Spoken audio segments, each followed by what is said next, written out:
thème que le Saint-Esprit permet que je puisse aborder ont tous un lien. Je dis bien.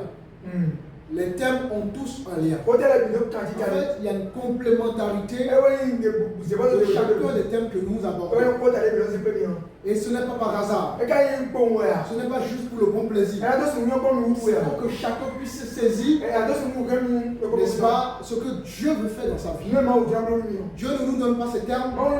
Dieu ne permet pas à ce qu'on développe ces enseignements pour le bon plaisir. Mais il y a un objectif. Il y a un but. Dieu veut nous amener quelque part. Mais la question que j'aimerais poser, as-tu compris là où Dieu veut t'amener? Est-ce que tu saisis la vision du Seigneur? Est-ce que tu saisis la lumière du Seigneur? Est-ce que, n'est-ce pas, depuis que tu reçois ces enseignements, est-ce que ta vie change? Est-ce que ton langage change? Est-ce que ta vision change? Est-ce que ta philosophie change? Est-ce que ta manière de faire change? Est-ce que quelque chose change dans ta vie? Si la réponse est non, c'est qu'il y a un problème. Si la réponse est non, c'est que tu viens juste perdre du temps. Si la réponse est non, c'est que toi tu ne sortiras plus jamais des ténèbres, de l'ignorance, du doute, etc. Mais bien évidemment, si la réponse est oui, c'est une très bonne chose. Nous bénissons le Seigneur pour ce changement, pour cette évolution, pour la compréhension que Dieu nous donne au travers de ces différents thèmes que le Saint-Esprit permet que nous puissions aborder. Alléluia. Amen.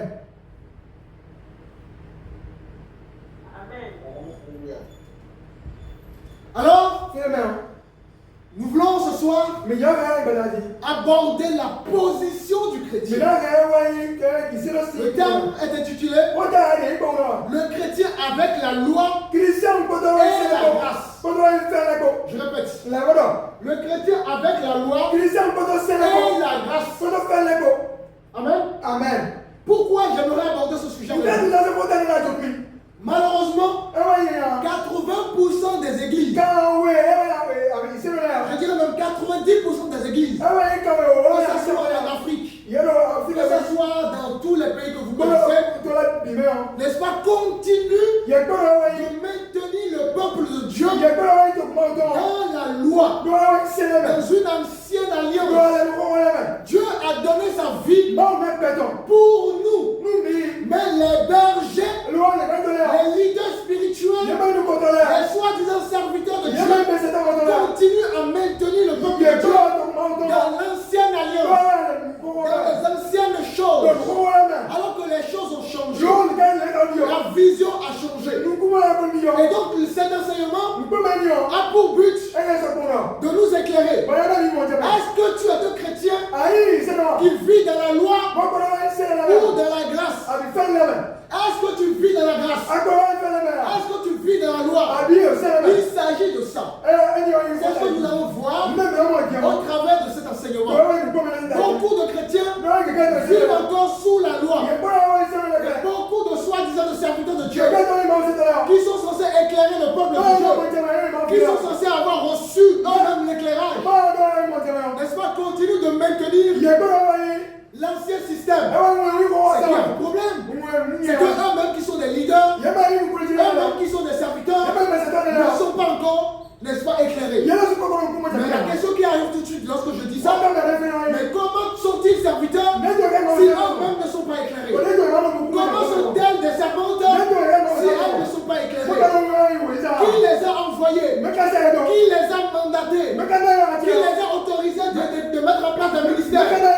Qui les a autorisés de mettre en place des églises? Parce que comment peux-tu éclairer les autres si tu n'es pas toi-même éclairé? Un aveugle peut-il conduire un autre aveugle? La Bible dit que tous les deux tomberont dans un fossé. Alléluia. Et nombre de vos serviteurs, nombre de vos pasteurs, nombre de vos apôtres, nombre de vos évangélistes, nombre de vos prophètes sont des aveugles. Ils ne sont pas eux-mêmes éclairés et ils ont conduit tout un peuple. Alléluia. Amen.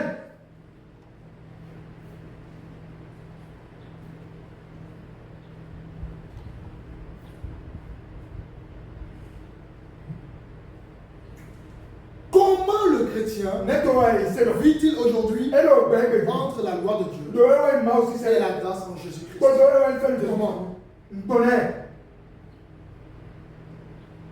Depuis Genèse, le Messie a été annoncé. Un plan a été établi pour que nous puissions être affranchis. Et Jésus a tellement investi. Il a même donné de sa vie pour que, n'est-ce pas, nous puissions être dans la bonne chose. Nous puissions être dans la bonne foi. Nous puissions marcher sur le chemin véritable. Mais aujourd'hui, des hommes qui sont censés mourir continuent à manipuler tout un peuple. Les hommes qui sont censés eux-mêmes qui ont besoin d'être sauvés continuent à manipuler le peuple. Et le peuple lui-même n'a pas soif de changement, n'a pas soif d'être sur la bonne voie. Le peuple lui-même vit sous l'ignorance, ne fait pas d'efforts pour connaître la vérité. Et c'est extrêmement grave.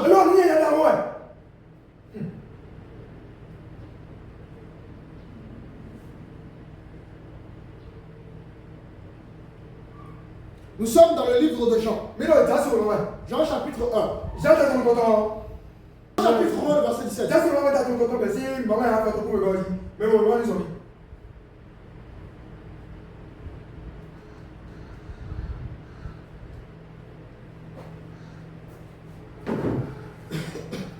Jean 1, le verset 17. Oui. Oui, c'est bon, vas-y. Jean chapitre 1, verset 17. Oui. Car la loi a été donnée par Moïse, la grâce et la vérité sont venues par Jésus. Alléluia. Amen. Car la loi a été donnée par Moïse. Donc il y a une loi qui avait été donnée. Mais la Bible nous dit, lorsque Jésus s'est fait révéler, Jésus qui était un Messie, masqué de l'ancienne alliance, qui n'était pas connu encore. Mais le jour où Jésus s'est fait révéler, le jour où le Messie a été connu, la Bible nous dit que la grâce et la vérité sont venues par Jésus-Christ. La grâce et la vérité sont venues par Jésus-Christ. En d'autres termes, dans la loi, il n'y avait pas encore la grâce, il n'y avait pas encore la vérité. Mais lorsque Jésus a été révélé, lorsque le Messie a été révélé, la grâce et la vérité sont donc venues par lui. Alléluia. Amen. Alléluia. Amen.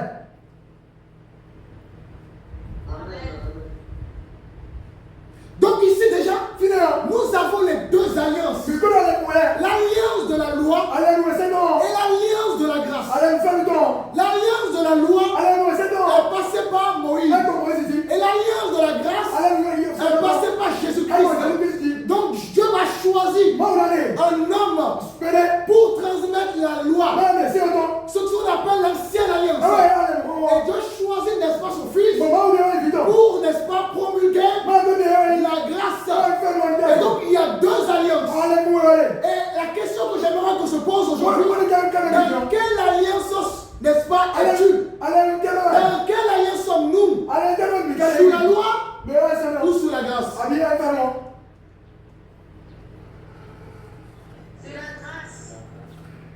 Sous la grâce, n'est-ce pas? Lorsque c'est soi-disant serviteur et qui souhaite vous maintenir dans la loi, ils disent mais c'est écrit, c'est dans la parole. Voilà le premier argument. Et comme vous n'êtes pas instruit, mais forcément vous-même vous dites mais effectivement c'est écrit, et donc il faut le mettre en pratique. Alléluia. Amen.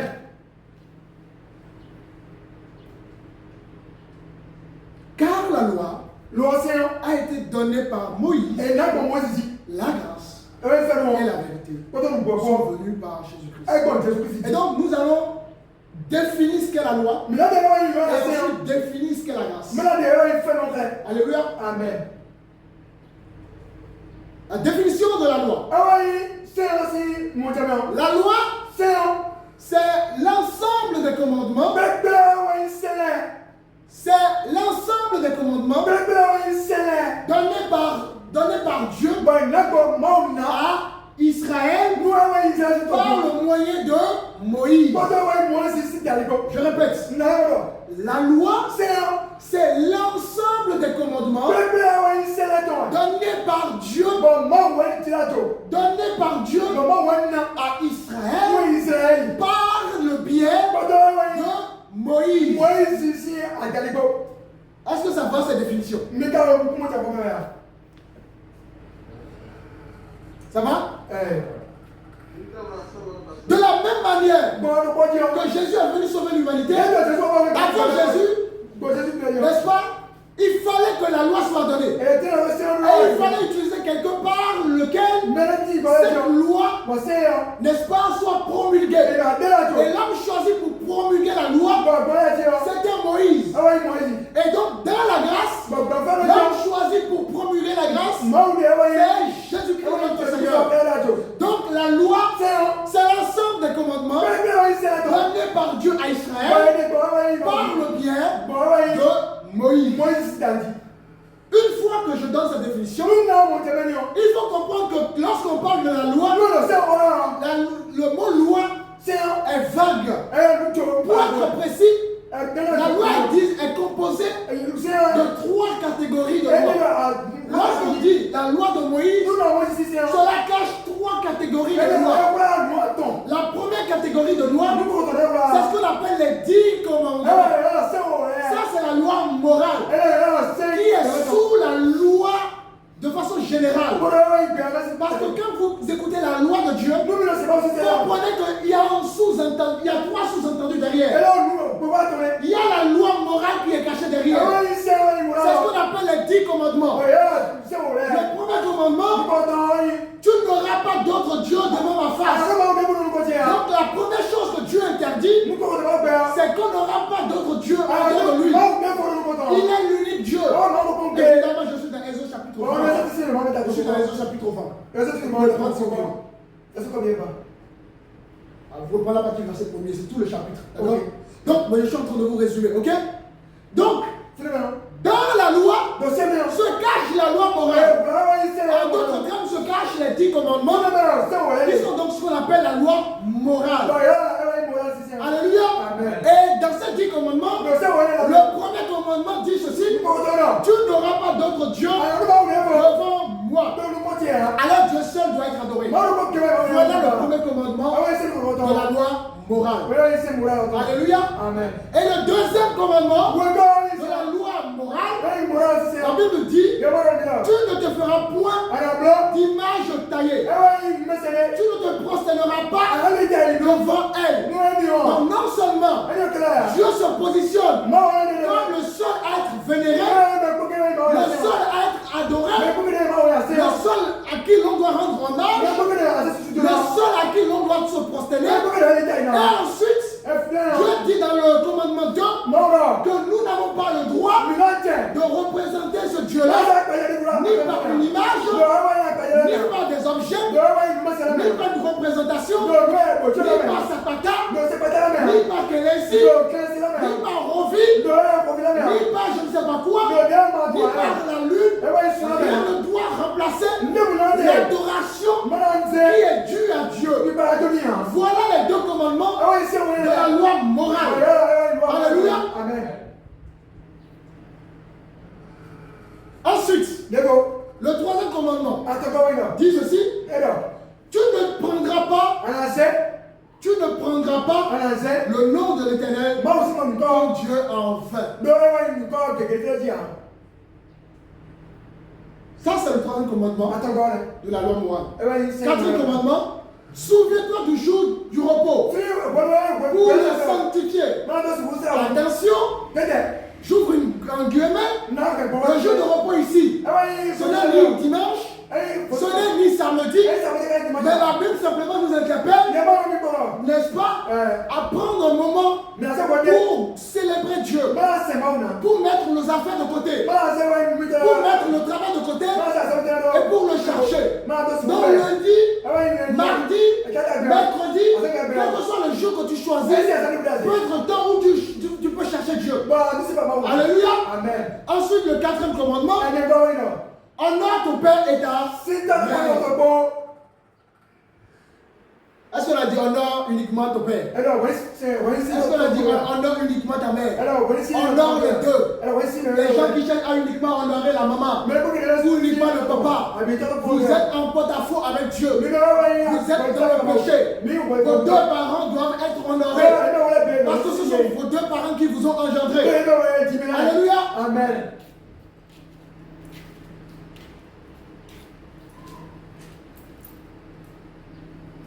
Il faut respecter ses parents. Voilà ce qu'un commandement dit. Sixième commandement, tu ne tueras point. Tu ne tueras point. Donc ici, la Bible demande à ce que l'on respecte la vie. La vie a de l'importance pour Dieu. Nous n'avons pas, n'est-ce pas, le pouvoir à retirer la vie chez un individu. Seul Dieu a le pouvoir de la mort et de la vie sur sa création. Donc dans les 10 commandements, il est interdit, n'est-ce pas, de tuer son prochain, de prendre la vie de son prochain. Alléluia. Amen.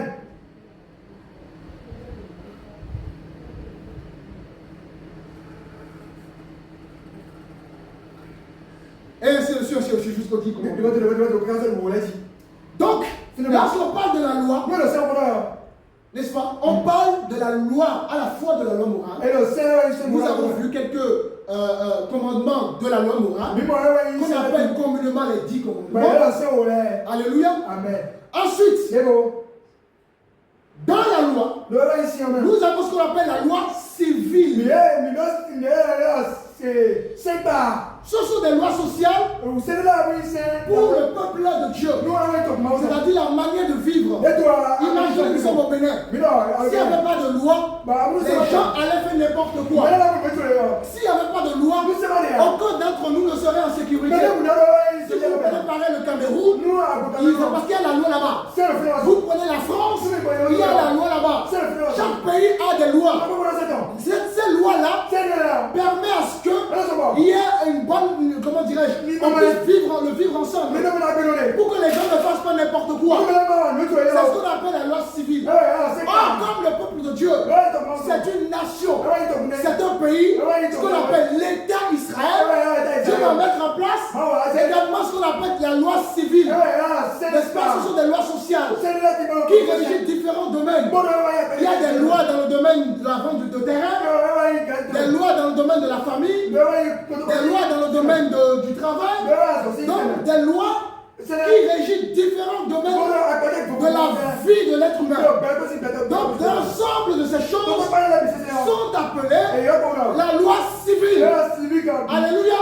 Donc les gens lisent la loi civile et l'imposent encore aux chrétiens. Les gens lisent la loi civile et disent encore que c'est valable, alors que c'est la loi civile pour le peuple de Dieu.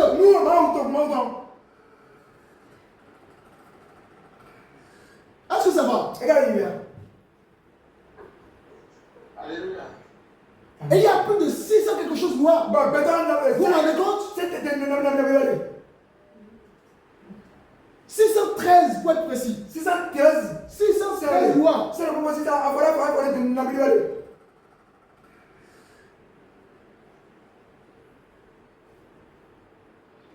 Quand vous lisez la Bible, elle a dit, tu ne prendras pas le bœuf de ton voisin. C'est la loi civile. Ou de la vente du terrain. Regardez la manière dont les gens fondaient le terrain à l'époque. Ce sont des lois civiles. En quoi ça nous concerne?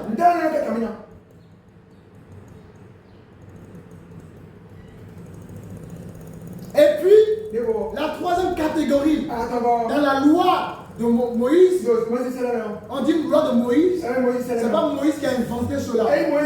C'est simplement Dieu est passé par lui pour promulguer la loi. Parce que la loi existait. La loi était déjà dans la nature.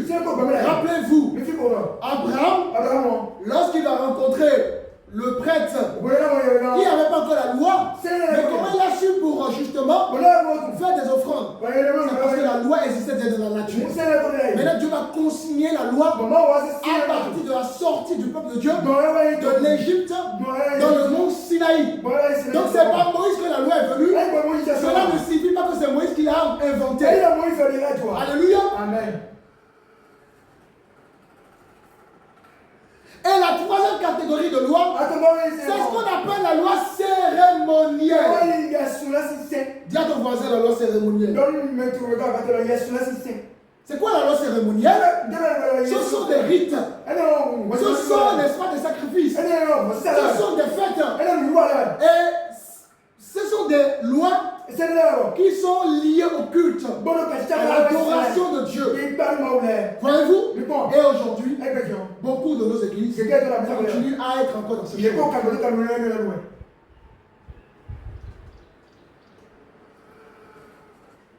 Beaucoup.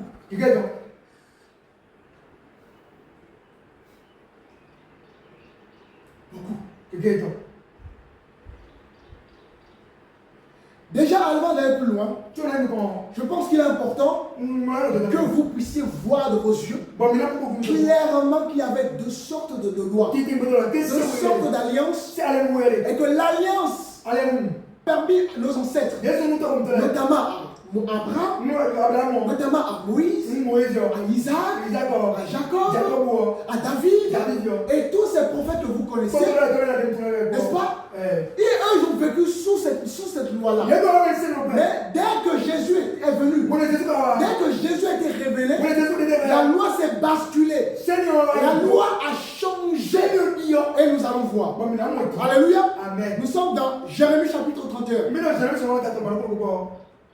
La première personne qui trouve. On va lire à partir de verset 31. Jérémie chapitre 31. Verset 31. Verset 31. Il est au nom de Jésus-Christ. Oui. Voici, les jours viennent, dit l'Éternel, où je ferai avec la maison d'Israël et la maison de Juda une alliance nouvelle. Amen. On va d'abord s'arrêter là. Amen. Donc voici une prophétie. Toutes les choses de Dieu sont toujours prophétisées. La venue du Messie était prophétisée. Tout était prophétisé. Et la nouvelle alliance, qu'on appelle aujourd'hui la grâce, était aussi prophétisée. Et déjà, dès l'ancienne alliance, voici une prophétie va être donnée. Et la Bible dit, voici les jours viennent. Donc dans les jours à venir, voici les jours viennent, dit l'Éternel, où je ferai avec la maison d'Israël et la maison de Juda une alliance nouvelle. Alléluia. Amen. Une alliance nouvelle. Vous ne pouvez pas parler d'alliance nouvelle s'il n'y avait pas une ancienne alliance. On ne parle pas de nouvelles choses s'il n'y a pas une ancienne chose. Alléluia. Amen. Alléluia. Amen. Donc, la nouvelle alliance était déjà prophétisée dans l'ancienne alliance. Est-ce que vous comprenez? Ça va? Est-ce que ça va? Donc le passage que nous avons lu annonce une nouvelle relation avec Dieu et son peuple. Une relation qui va être basée non seulement non sur la loi, donc la loi peut être, pour être plus précis, la loi cérémonielle, la loi de l'extérieur. Parce que dans la loi, il fallait que les hommes fassent des choses pour atteindre la dimension de Dieu. Et aucun homme ne pouvait atteindre la dimension de Dieu. Les gens faisaient tous des efforts, mais ils n'arrivaient pas. Même Abraham, qui est le père de la foi, commettait aussi des erreurs parce qu'il ne pouvait pas être parfait. La loi ne permettait pas à l'homme d'être parfait. Alors Dieu va annoncer l'arrivée d'une nouvelle alliance qui va être basée non sur la loi de l'extérieur, non sur la loi cérémonielle, mais sur une transformation intérieure. La grâce, c'est une transformation intérieure. Il y a plus d'apparence. Il y a plus d'efforts à fournir. Alléluia. Amen. Nous sommes cette fois-ci dans le livre de Luc. Luc 22.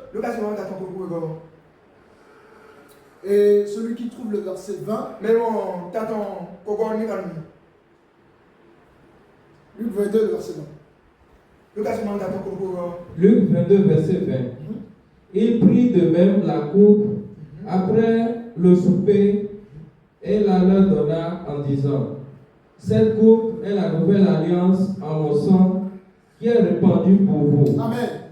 Donc à la veille de la mort de Jésus, Jésus va manger la scène avec ses disciples. Et pendant qu'il faisait la scène avec ses disciples, pendant qu'il mangeait avec ses disciples, il va prendre la coupe et il dira ceci: cette coupe est la nouvelle alliance en mon sang qui est répandu pour vous. Donc dans le livre de Luc 22, Jésus va déclarer ici que son sang versé à la croix va donc inaugurer la nouvelle alliance. Alléluia.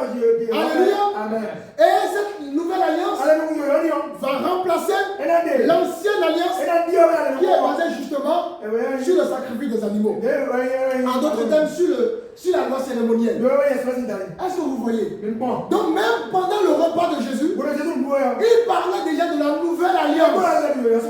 Alors pourquoi on veut encore vous maintenir dans l'ancienne alliance, dans le passé, alors que les choses vont changer? Est-ce que vous comprenez? Mais le roi c'est vrai. Mais le roi comprend vrai.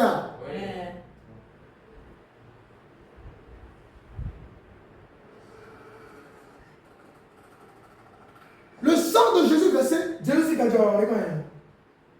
pour chacun d'entre nous à la croix, c'était déjà la nouvelle alliance. Parce que vous ne pouvez pas parler de l'alliance sans qu'il n'y a pas l'effusion du sang. Nous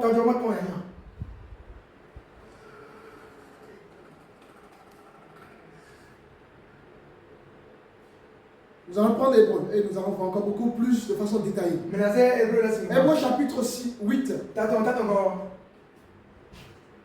Hébreu chapitre 8. Nous allons lire le verset 6 jusqu'au verset 13. Hébreu chapitre 8, verset 6. Mais maintenant, il a obtenu un ministère d'autant supérieur qu'il est le médiateur d'une alliance plus excellente qui a été sur de meilleures promesses. On va s'arrêter là.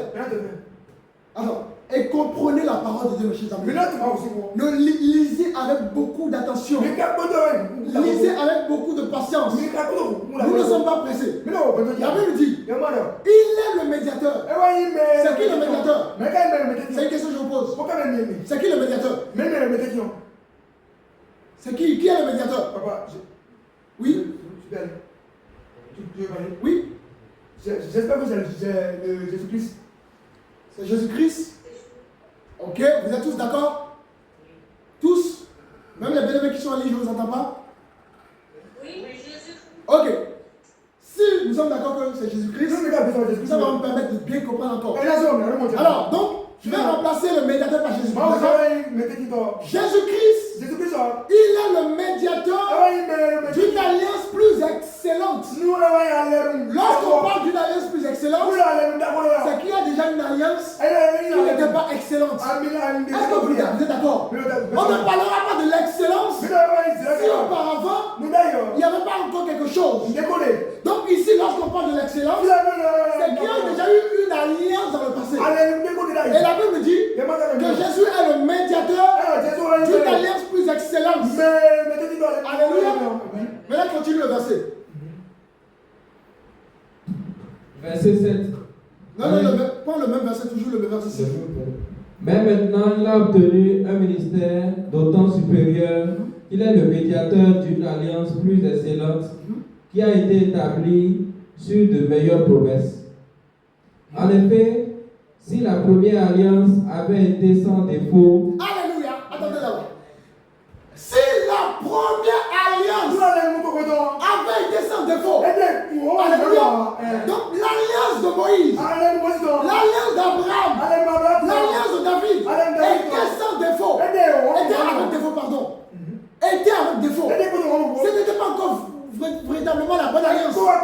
Alléluia. Amen. Si la première alliance avait été sans défaut, donc c'est que la première alliance était avec défaut, n'est-ce pas? C'était pas véritablement la bonne alliance. Alléluia. Est-ce que vous comprenez? Vous comprenez? Hein, continue, reprends encore ça. En effet, si la première alliance avait été sans défaut, il n'aurait pas été question de la remplacer par une seconde. Alléluia. Amen. Alléluia. Acclamons le Seigneur. Alléluia. Donc la première alliance a fait quoi? A été remplacée. Par quoi? Hein? Une nouvelle alliance. Pas une seconde. Donc l'alliance a changé ou pas? Est-ce que j'ai inventé quelque chose? Vous avez lu vous-même par vos propres yeux? Alléluia. Amen. C'est ça la parole.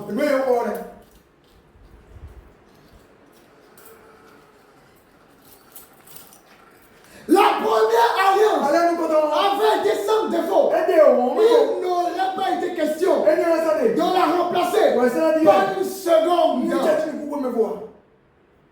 La loi cérémonielle, on utilisait les animaux. Les animaux perpétuellement. C'est un peu comme quelqu'un a le sida. Et il n'y a pas encore de remède. Et en attendant qu'on trouve le remède, en attendant qu'on trouve la solution, n'est-ce pas? La personne utilise un traitement provisoire. C'était ça l'ancienne alliance. L'ancienne alliance, plus particulièrement la loi cérémonielle, était un traitement provisoire. Temporairement. Le temps que la bonne solution, la solution définitive, n'est-ce pas, arrive. Ça va? Amen. Donc, la première alliance a bien été remplacée par une nouvelle. Et nous avons vu lorsque Jésus va manger avec ses disciples, il a dit lui-même, alléluia, voici la coupe de la nouvelle alliance. Moi aussi, je me dis, ici, mon Dieu, là. Si vous voulez comprendre Dieu par votre philosophie, vous ne comprendrez jamais Dieu. Dieu n'est pas dans la logique humaine. Dieu n'est pas dans notre logique à nous.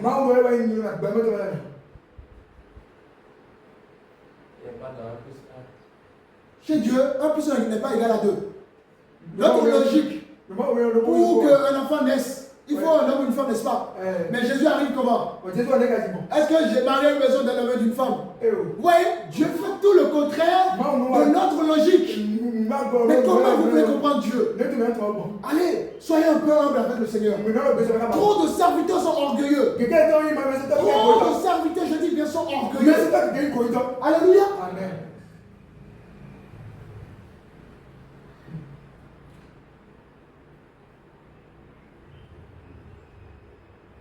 Donc, selon Hébreux chapitre 6, on voit explicitement que l'alliance a été remplacée par une nouvelle alliance.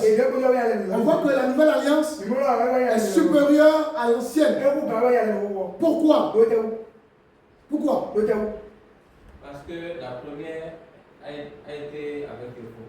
Exactement. Et la nouvelle se repose sur quoi? Sur la grâce et la vérité. Exactement. La nouvelle alliance se repose effectivement sur ça. La nouvelle alliance, elle devient maintenant une alliance parfaite par la grâce de Dieu. Nous sommes cette fois-ci dans 2 Corinthiens. Les bénévoles qui sont en ligne, c'est bon, ça va? Vous recevez toujours? Amen. Ok. Alléluia. Amen, amen.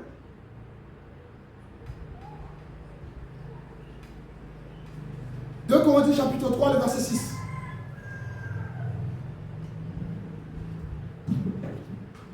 Deux Corinthiens chapitre 3, verset 6. Il nous a aussi rendus capables d'être ministres d'une nouvelle alliance, non de la lutte, mais de l'esprit. Non de la lettre, mais de l'esprit. Car la lettre tue, mais l'esprit vivifie. Ok. Donc, oui, reprends. Il nous a aussi rendus capables d'être ministres d'une nouvelle alliance, non de la lettre, mais de l'esprit.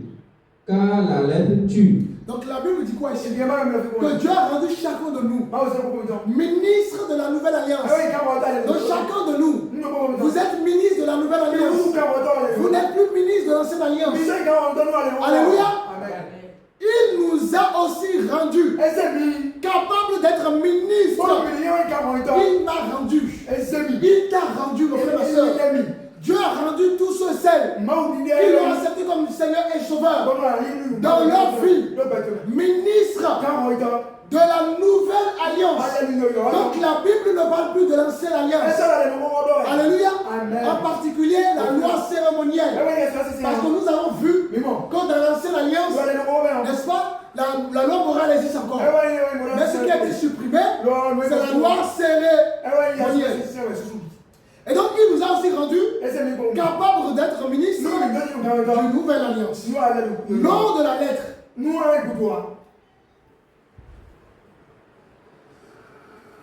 Mais de l'esprit, car la lettre tue, mais l'esprit vérifie. Est-ce que ça va? Jusque là, ça va? Oui.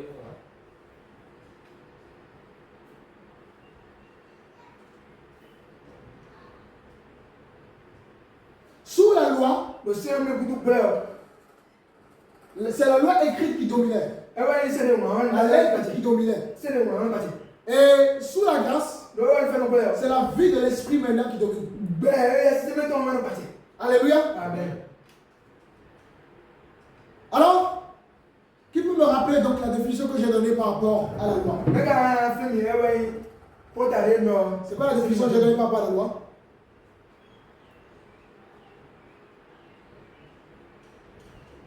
C'est quoi la loi selon la définition que je vous ai donnée au début? Pour voir si vous suivez bien. Oui? On vous écoute, oui? On vous écoute? Vous ne m'entendez pas? Est-ce qu'ils sont déjà en train de répondre là-bas? Non, personne ne répond actuellement là. Je vous écoute, bien aimés qui sont en ligne. Je veux qu'on essaye de répondre. Oui. Moi, je peux répondre. Hein? Oui? C'est l'ensemble des commandements donnés par Dieu à Israël par le biais de Moïse. Exactement. Qui est d'accord? Qui n'est pas d'accord? Ok. Et il y a combien de types de lois? Quand on parle de loi, quels sont les différents types de lois? Il y a 3 types de lois. Trois types de lois. La première? La loi morale. La loi morale. Ok. La deuxième? La loi civile.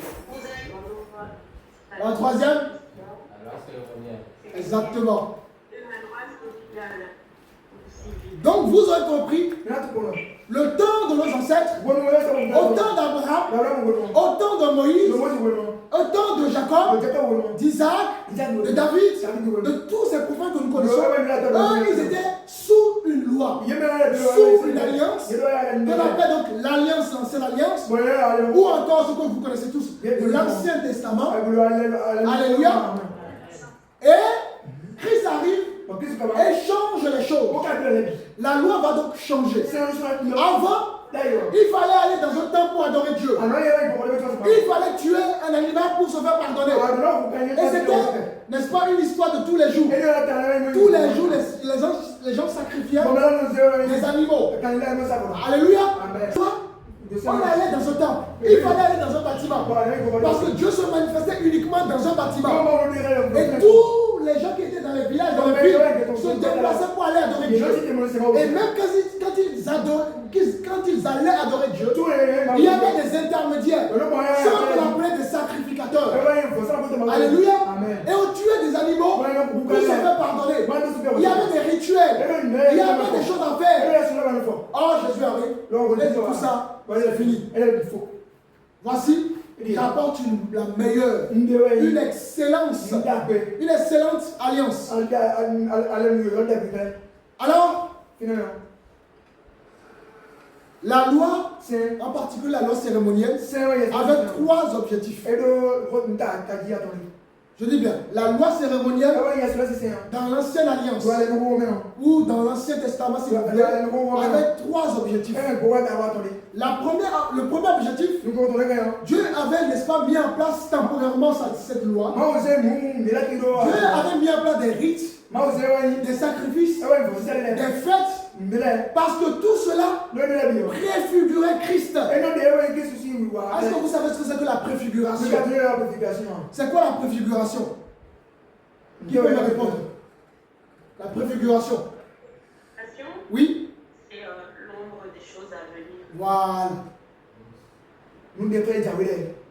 Ça, je vais vous donner un exemple très simple.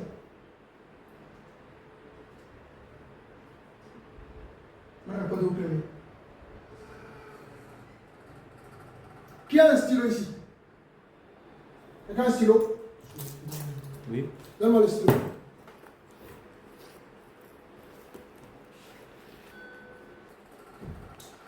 Imaginez que le stylo, bon, c'est vrai qu'à notre époque c'est déjà sorti. Imaginez que nous étions dans un temps où le stylo n'était pas encore sorti. Vous suivez? Le stylo n'était pas encore sorti. Donc l'ancienne alliance, c'est ce temps où la chose n'est pas encore sortie. Et comment les gens faisaient pour écrire? Les gens utilisaient certainement comment ça s'appelle? Le sang, des trucs comme ça pour écrire. Mais ils n'avaient pas encore la possibilité d'écrire. Donc la loi qui avait été donnée dans l'ancienne alliance, c'était des choses qui n'étaient pas encore, qui n'étaient pas encore pratiques. C'était pas encore vraiment, ce sont des choses, on essaie de se débrouiller. Dieu, au travers de ces choses qu'il avait instituées, préparait, n'est-ce pas, un meilleur stylo.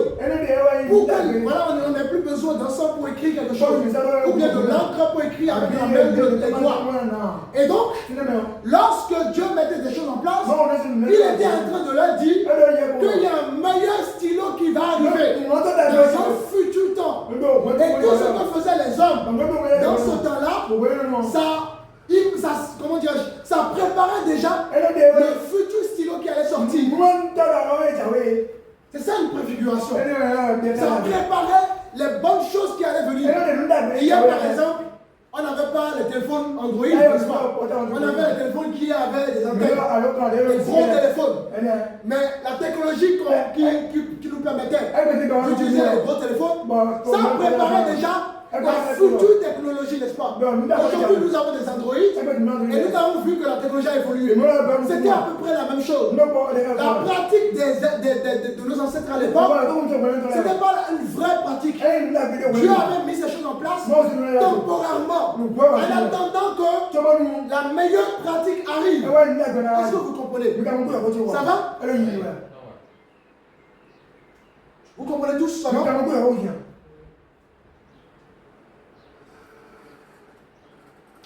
Donc, la première chose l'objectif qu'avait la loi cérémonielle, le premier objectif qu'avait la loi cérémonielle, c'était parce qu'il préfigurait Christ. Il annonçait, n'est-ce pas, la meilleure des choses qui allaient arriver. Comme je vous disais, quand quelqu'un péchait, il fallait un animal, un agneau, sans défaut. Regardez ce que la Bible dit. Nous sommes dans Colossiens. Colossiens chapitre 2. Le verset 16.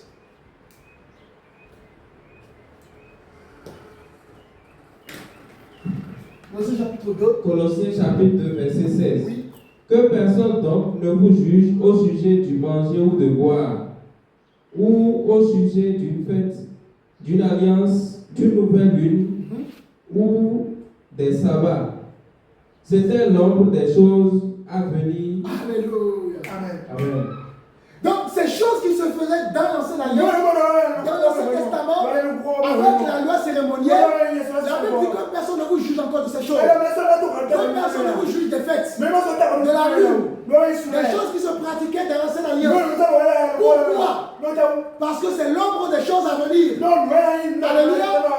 C'est quoi l'ombre? C'est quoi l'ombre? Quand vous voyez l'ombre de quelqu'un, qu'est-ce que vous voyez? La silhouette. Vous ne voyez pas exactement la personne. Juste la silhouette, n'est-ce pas? Donc les choses qui se faisaient dans l'Ancien Testament, c'était pas, on voyait arriver, c'était masqué, c'était caché, ce n'était pas vrai. C'est l'ombre des choses à venir. Et la Bible dit, mais le corps est en Christ. Le corps. est en Christ. Et le Christ. Donc la loi cérémonielle annonçait la venue du Messie. Dans l'Ancien Testament, on ne parlait pas encore de Jésus-Christ, mais on parlait du Messie. Parce que Jésus n'était pas encore venu. Voilà pourquoi on utilisait, n'est-ce pas, le terme Messie. Donc la loi cérémonielle annonçait la venue du Messie à travers les sacrifices. Quand les hommes utilisaient les animaux, n'est-ce pas, ça préfigurait Jésus-Christ. Alléluia. Les histoires de fêtes dans l'Ancienne Alliance préfiguraient Jésus-Christ. Les histoires de la purification préfiguraient Jésus-Christ. Tout ce que faisaient nos ancêtres dans la loi parlait du Messie à venir. Alléluia. Amen. Est-ce que ça va? Donc ça c'est le premier objectif. Si le premier objectif, les sacrifices que faisaient les hommes dans l'Ancien Testament et tout ça, ça préfigurait Christ. Comme la Bible dit, l'homme des choses à venir. Pourquoi encore mettons-nous ces choses encore en pratique dans nos églises aujourd'hui? Pourquoi?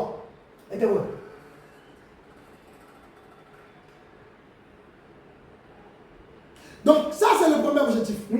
Ensuite, deuxième objectif, il fallait que Dieu sépare Israël des nations. Il fallait que Dieu mette à part Israël des nations. Comme aujourd'hui, Dieu met à part l'église du monde. Dieu faisait la même chose pour son peuple dans l'Ancien Testament. Il fallait qu'il ait mis à part. Nous sommes dans Lévitique chapitre 20. Celui qui trouve le verset 26. Même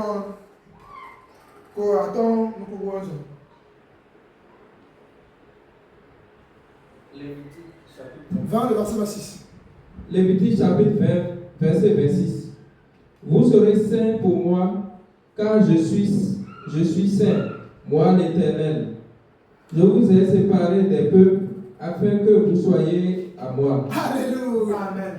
Donc, le deuxième objectif de la loi cérémonielle, n'est-ce pas, c'était pour mettre en évidence la sainteté de Dieu. C'était pour mettre en évidence le besoin de purification par les rituels pour s'approcher de Dieu. Dieu est tellement saint qu'on ne peut pas s'approcher de lui. Alors il fallait que Dieu mette des choses en place pour montrer à son peuple qu'il est un Dieu saint, qu'il est un Dieu de sainteté. Relis encore les petits vers là.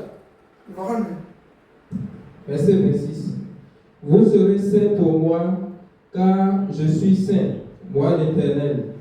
Je vous ai séparés des peuples, afin que vous soyez à moi. Alléluia.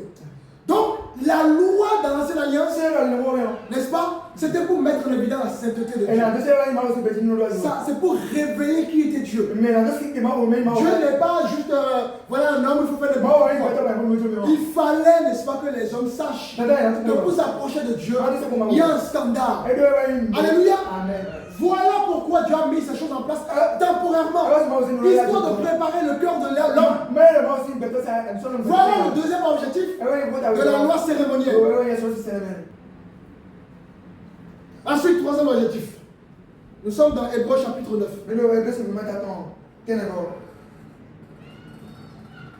Hébreux 9, le verset 22.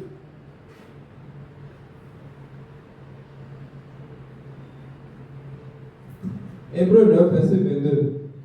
Et presque tout, d'après la loi, est purifié avec du sang, et sans effusion de sang, il n'y a pas de pardon. Alléluia. Sans effusion de sang, il n'y a pas de pardon. Or, dans l'Ancienne Alliance, comme le Messie n'était pas encore révélé, temporairement on utilisait des animaux. Et donc le sang des animaux choisis, n'est-ce pas, purifiait les êtres humains, mais l'être humain tous les jours sacrifiait des animaux. Et la Bible dit, sans l'effusion de sang, il n'y a pas de pardon. Donc, Troisième objectif de la loi cérémonielle, c'était pour montrer l'impossibilité de l'être humain à accéder à Dieu sans médiation et sans un sang versé. Il fallait une médiation et il fallait que le sang soit versé. Et le médiateur dans l'ancienne alliance, c'était le souverain sacrificateur Aaron. Et Aaron, n'est-ce pas, préfigurait Jésus-Christ. Notre véritable médiateur aujourd'hui, c'est Jésus. Et de la même manière, on utilisait le sang des animaux pour que le pardon, le péché comment ça s'appelle, le péché du peuple soit pardonné. Aujourd'hui, le sang de Jésus, n'est-ce pas, a justement rendu l'humanité. Si nous l'acceptons comme Seigneur Sauveur, bien évidemment, c'est parfait. Il fallait que le sang soit versé. Donc Dieu met des choses temporairement en place. Alléluia. Voilà les trois objectifs de la loi. Donc, le premier objectif, c'était quoi? Si vous l'avez suivi, la comment? La transfiguration. Non, c'est pas ça. La préfiguration. La préfiguration. Et ensuite, deuxième objectif? La sainteté. La sainteté. Mettre, n'est-ce pas, révéler la sainteté de Dieu. Le troisième objectif? La médiation. Montrer à l'homme son impossibilité d'accéder à Dieu sans médiation et sans le sang versé. Est-ce que les trois objectifs sont clairs pour tout le monde? Attends, le besoin. Ça va? Les bien-aimés qui sont en ligne, ça va? Je ne vous entends pas. Ok. Nous allons, avant d'aller plus loin, j'ai déjà parlé du sabbat. J'aimerais rapidement qu'on puisse voir une loi du sabbat. C'est quoi le sabbat pour ceux qui ont déjà suivi l'enseignement? C'est l'obligation du samedi comme jour de repos. D'accord? L'obligation du samedi comme jour de repos. Ou même comme condition du salut. Ça va? Et nous sommes dans Colossiens chapitre 2. Celui qui trouve le verset 16.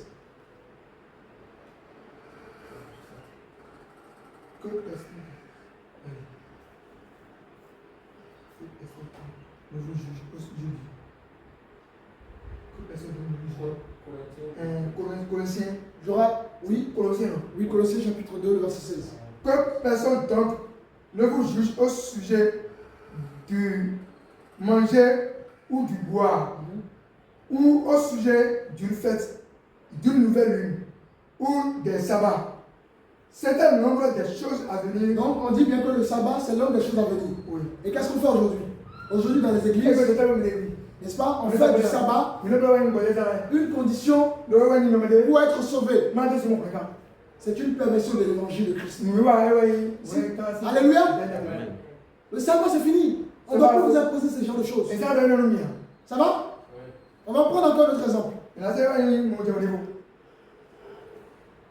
Vous connaissez tous la dîme, j'aime bien prendre ça parce que malheureusement c'est le plus utilisé pour justement récupérer de l'argent. La dîme. La dîme fait partie de laquelle loi? C'est quelque chose d'oppose. La dîme fait partie de quelle loi? La loi mosaïque, l'ancienne alliance. Pour être plus précis, la loi cérémonielle. Et que nous dit 2 Corinthiens chapitre 9? Regardez ce que 2 Corinthiens nous dit. 2 Corinthiens chapitre 9. Nous allons voir si la dîme est toujours valable. Le verset 7. Que chacun donne comme il l'a résolu en son cœur, sans tristesse ni contrainte. Car Dieu aime celui qui donne avec joie. Amen. Alléluia. Donc la dîme, ça se passe comment aujourd'hui? Avant, c'était l'obligation dans la loi, n'est-ce pas? On imposait 10%. On imposait 20%. On imposait 30%. C'était imposé. On n'avait pas de choix. Maintenant, sous la grâce, la dîme, c'est quoi maintenant? Hein? Librement, n'est-ce pas? Chacun est libre de donner. Il n'y a pas de contrainte dedans. Il faut le donner avec joie. Mais quand vos églises, on vous impose cela. Apprenez Malachie chapitre 3. Malachie chapitre 3, c'est le passé. C'est le présent. Alléluia. Amen. Est-ce que vous voyez? Dis-moi. La dîme, c'est fini. Qu'on arrête de vous mentir. Qu'on arrête de prendre Malachie chapitre 3. Alléluia. Amen. Les gens volent vos biens.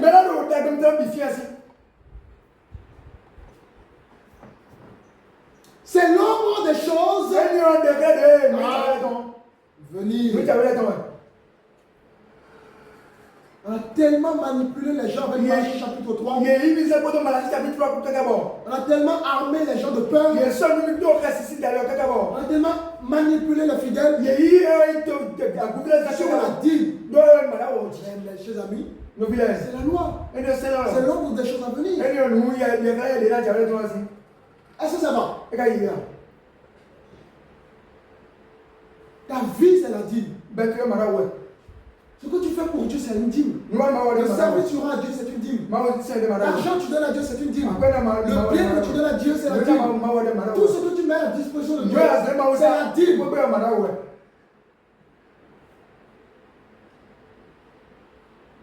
Et malgré les gens vont entendre ce message-là, ils vont pas être dans le système. Je vous assure que des gens vont entendre ce message et vont toujours rester dans le système. Ensuite, nous allons prendre la loi des aliments. Vous connaissez tous Lévitique chapitre 11. Où on avait donc, il ne fallait pas manger certains aliments. Il fallait pas manger certains aliments. Il fallait manger certains aliments. Donc, par exemple, le porc était interdit. Vous voyez? Il y avait des animaux qui étaient autorisés, d'autres qui étaient interdits. C'est ce qu'on appelle la loi des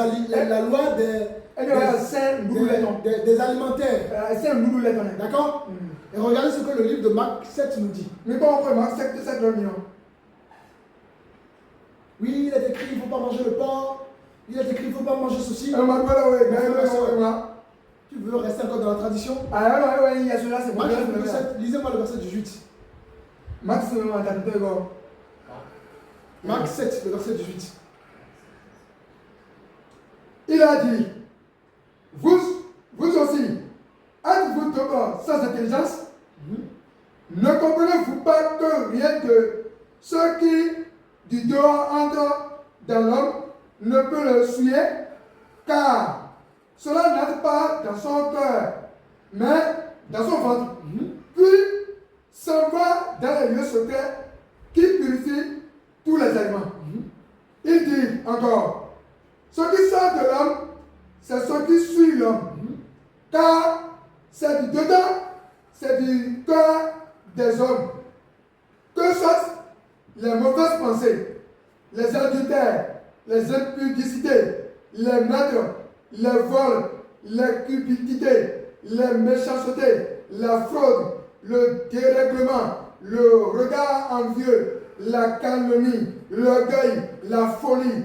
Toutes ces choses mauvaises sortent du dedans et suivent l'homme. Alléluia. Amen. Donc ce qui entre dans notre ventre ne suit plus le cœur. Alléluia. Amen. Quand tu manges le porc, quand tu manges n'importe quel animal, ça ne souille pas le corps. Mais ce qui suit maintenant le corps, ce qui suit l'âme, ce qui va souiller ta vie, c'est ce qui sortira de toi. Et on a la liste de ce qui sort de notre bouche. Parce que vous voyez, Amen. mais qu'on arrête encore de vous condamner. Ne mangez pas ceci, sous prétexte. Vous voyez, c'était l'ombre des choses à venir. Est-ce que vous comprenez? Amen.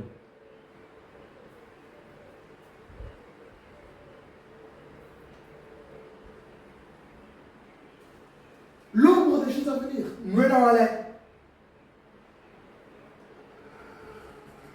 Regarde le nombre de systèmes d'église qui a été installé. Et des choses ont été interdites. Et on a mis tellement de choses en place. Vous pensez que c'est ça qui ne va pas vous empêcher d'aller au ciel?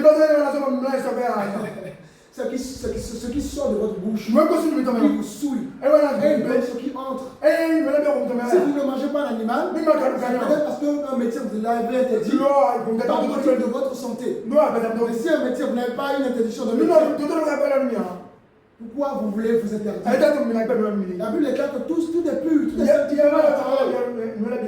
Alléluia. Sortez de ce système. Les gens font des choses qu'ils ne comprennent pas.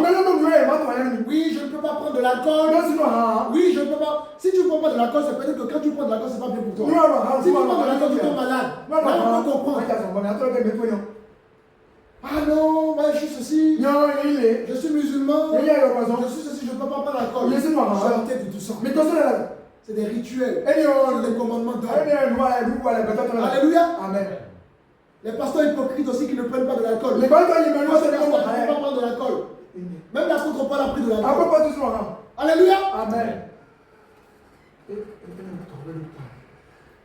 Ah, c'est pas bon de Paul. La Bible déclare tout c'est lui.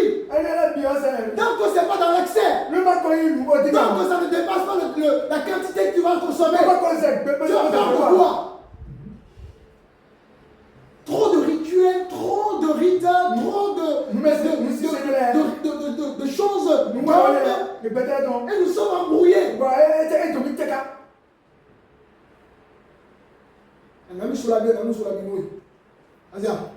Alléluia. Amen.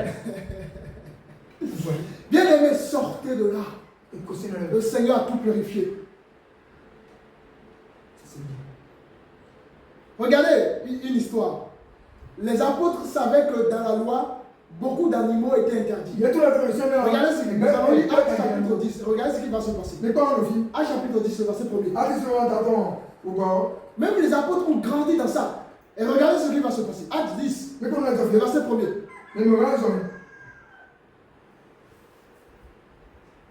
Acte 10, verset 1er. Il y avait à Césarée un homme nommé Corneille, centenier dans la cohorte dite italienne. Cet homme était pieux et craignant Dieu avec toute sa maison. Il faisait beaucoup d'aumônes au peuple et priait Dieu continuellement. Vers la 9e heure du jour, il vit clairement dans une vision un ange de Dieu qui entra chez lui et qui lui dit: Corneille. Les regards fixés sur lui et saisi d'effroi, il répondit: Qu'est-ce que Seigneur? Et l'ange. Donc pour contextualiser, on va recevoir le verset. Voici un homme qui s'appelle Corneille, qui craignait Dieu. Et un jour, Dieu se souvient de lui. Dieu lui envoie un ange. Et dans le songe qu'il va recevoir, Dieu lui dit d'appeler l'un de ses serviteurs. Alors il envoie son serviteur vers l'apôtre Pierre. Et donc nous sommes dans le verset 9. Verset 9. Le lendemain, comme ils étaient en route et qu'ils approchaient de la ville, Pierre monta sur le toit vers la 6e heure pour prier. Donc avant que les serviteurs de Corneille ne viennent chercher l'apôtre Pierre, l'apôtre Pierre va monter sur le toit pour prier. Qu'est-ce qui va se passer? Nous sommes au verset 10. Verset 10. Il eut faim et il voulut manger. Pendant qu'on lui préparait à manger, il tomba en extase. Il vit le ciel ouvert et un objet semblable à une grande nappe attachée par les 4 coins qui descendaient et s'abaissaient vers la terre, et où se trouvaient tous les quadrupèdes et les reptiles de la terre et les oiseaux du ciel. Donc, pendant qu'il a faim, on était en train de lui faire manger et il va tomber en extase. Et pendant qu'il tombe en extase, n'est-ce pas, il va voir quelque chose qui arrive du ciel. Et un peu comme un filet. Et à l'intérieur, il y avait les quadrupèdes, il y avait les reptiles, il y avait, n'est-ce pas, les oiseaux. Donc, ce sont des animaux qui étaient interdits dans la loi. Vous comprenez? Ces animaux qu'il va voir, c'était interdit dans la loi. Alors quelle serait son attitude? Nous sommes au verset 13. Verset 13. Et une voix lui dit, lève-toi, Pierre, et tue et mange.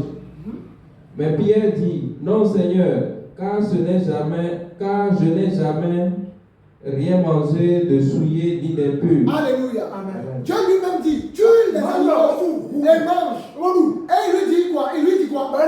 Ce sont des animaux impurs. Ce sont des animaux souillés. Effectivement, dans la loi, ces animaux étaient classés dans la catégorie des animaux souillés, des animaux impurs. Donc ce que l'apôtre Pierre dit ici n'était pas inventé. Il était basé sur la loi de l'ancienne alliance. Alors regardez ce que Dieu dit dans le verset 14. C'est le verset 14, non? Le verset 15. Et pour la seconde fois, la voix se fit encore entendre à lui. Ce que Dieu a déclaré ne le regarde pas comme souillé. Alléluia. Amen. Ce que Dieu a regardé comme pur, ne le regarde pas comme souillé. Dieu a déclaré que tout est sanctifié. Et nous, les hommes continuent de classer encore les choses. Vous voyez un peu dans les bêtises dans lesquelles nous sommes. Dieu dit, mais moi je déclare la chose pure, et toi tu continues de les classer. Ce que Dieu a déclaré pur, ne le regarde pas comme souillé. Alléluia. Amen. Est-ce que vous comprenez? Oui, le porc, il y a les démons qui ont été transférés vers le porc. Alors pour ça, il ne faut pas manger le porc. Tu as vu ça où? Ce que Dieu a considéré comme pur. Pourquoi nous, les hommes, on continue de classer les choses?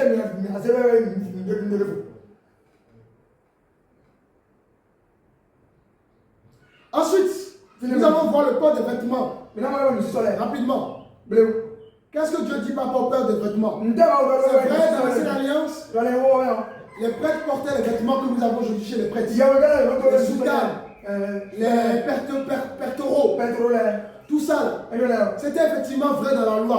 Ça a aussi changé. Nous sommes dans Hébreux chapitre 8.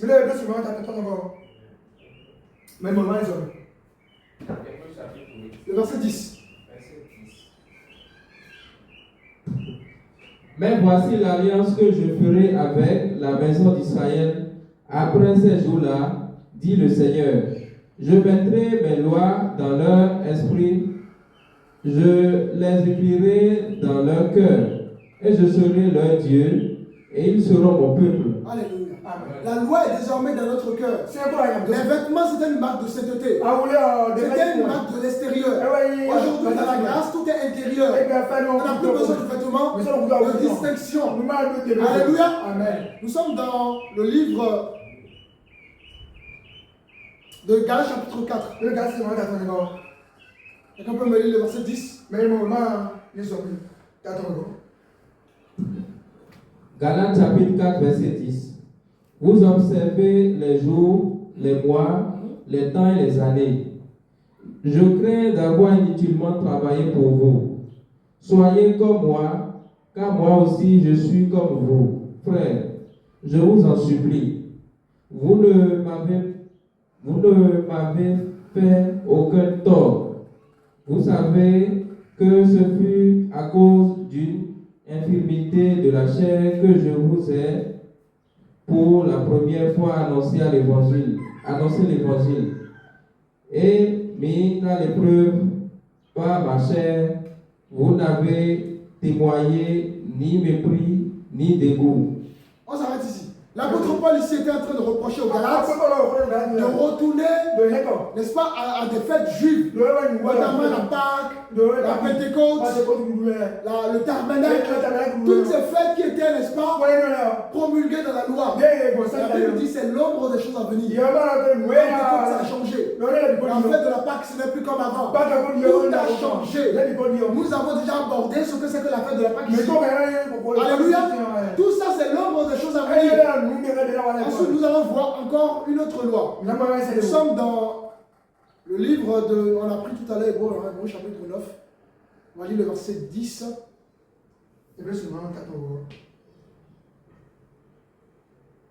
Avant, les hommes se lavaient les mains. Cela se baillaient. Je n'ai pas imposition. Et regardez ce que la Bible dit. Hébreux 9, 10. Hébreux chapitre 9, verset 10. Et qui, avec les aliments, les boissons et les diverses ablutions, étaient des ordonnances charnelles imposées seulement jusqu'à une époque de réformation. Voilà. Tout ça, ça avait été imposé temporairement. Il n'y a plus besoin, comme on fait, il faut aller laver les pieds. Il faut enlever les chaussures comme les christianistes célestes. Il faut laver les bras. Tout ça, c'est des rituels. Ça a changé. Et les gens vont toujours vous prendre la loi. C'était écrit. Les hommes l'ont fait. Mais ils n'ont pas compris que ça a changé. Alléluia. Amen. Aujourd'hui, la transformation est intérieure. C'est fini, ces œuvres extérieures.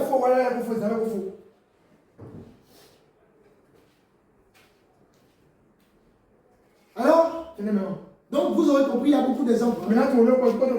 Ces pratiques, qu'on a vu quelques-unes de ces pratiques, sont des pratiques dangereuses. Pourquoi elles sont des pratiques dangereuses? Elles sont des pratiques dangereuses. Nous allons une réponse dans Galates chapitre 5, le verset 4. Galates 5, le verset 4. Donc on était en train de voir la loi cérémonielle. Hein? On n'est pas encore arrivé dans la grâce. Galates chapitre 5, le verset 4 dit quoi? Vous êtes séparés de Christ. Vous tous qui cherchez la justification dans la loi, vous êtes déchus de la grâce. Alléluia. Vous êtes déchus de la grâce. Vous qui allez encore dans la loi. Vous qui allez encore dans la dîme. Vous qui célébrez encore les fêtes. Vous qui allez encore dans les vêtements. Vous qui allez encore dans je ne sais pas quoi. La Bible dit que vous êtes déchus de la grâce. Donc en pratiquant ces œuvres, en restant encore dans l'ancienne alliance, nous annulons la grâce. Mon frère, ma soeur, si tu vas dans une église et où il y a encore ces choses, tu as annulé la grâce de Dieu sur ta vie. Tu as annulé l'œuvre de Dieu sur ta vie. Alléluia. Amen. Voilà pourquoi la vie de beaucoup n'avance pas. Relisez encore. J'entends pas du tout les bien-aimés qui sont en ligne. Alléluia. Ça va? Vous êtes séparés de Christ. Vous tous qui cherchez la justification dans la loi, vous êtes séparés de Christ. Mon frère, si tu es séparé, tu peux être séparé de Christ. Ma soeur, tu peux être séparé de Christ. Si tu cherches encore à être dans les pratiques de la loi, si tu cherches encore à accepter qu'on t'impose la dîme, qu'on t'impose le sabbat, qu'on t'impose les aliments, qu'on t'impose les vêtements, si tu es dans ces choses, tu t'es séparé de Christ. Tu es en train d'annuler la grâce de Dieu sur ta vie. Alléluia. Amen. Ça, on ne vous dit pas assez. Première conséquence de cette pratique, l'annulation de la grâce. Oui, ça annule tout ce que Dieu a fait pour vous. Et vous allez continuer à vivre dans la malédiction. Voilà pourquoi beaucoup de chrétiens disent qu'ils sont éclairés et vivent encore dans la malédiction parce qu'ils ne sont pas sous la loi qui doit les protéger. Sans la nouvelle alliance peut vous protéger. L'ancienne alliance n'a plus de protection. La loi n'a jamais changé les hommes.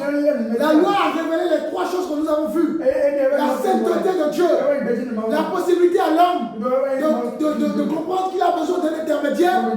Christ est notre intermédiaire et qu'il a besoin de sang versé. Et que la loi est une préfiguration de Jésus-Christ. Si vous ne comprenez pas ces choses, vous êtes en train d'annuler la grâce de Dieu sur votre vie. Alors plus de protection de Dieu dans votre vie. La grâce de Dieu n'est plus sur vous. Alléluia. Amen. Ce que je suis en train de vous dire là, là on est en train de parler parallèlement comme ça, mais c'est du sérieux. C'est du sérieux les amis.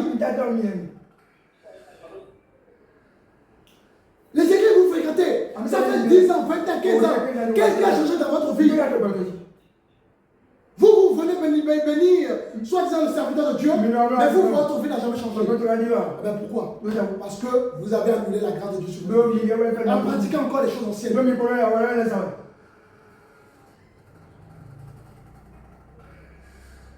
Mais vous comprenez là. Hein? Nous ne n'y pas jamais. Hein? Dieu nous aide.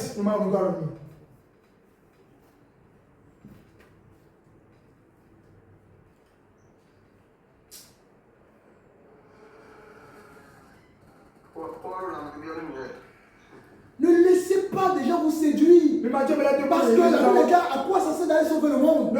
Si c'est pour perdre son âme. La foi, c'est personnel. Si tu suis ton cousin, si tu suis ton mari, si tu suis ta femme, si tu suis, je ne sais pas, un pasteur, alors que tu comprends que Dieu ne veut pas que tu fasses la chose, pour la situer. Ça te regarde.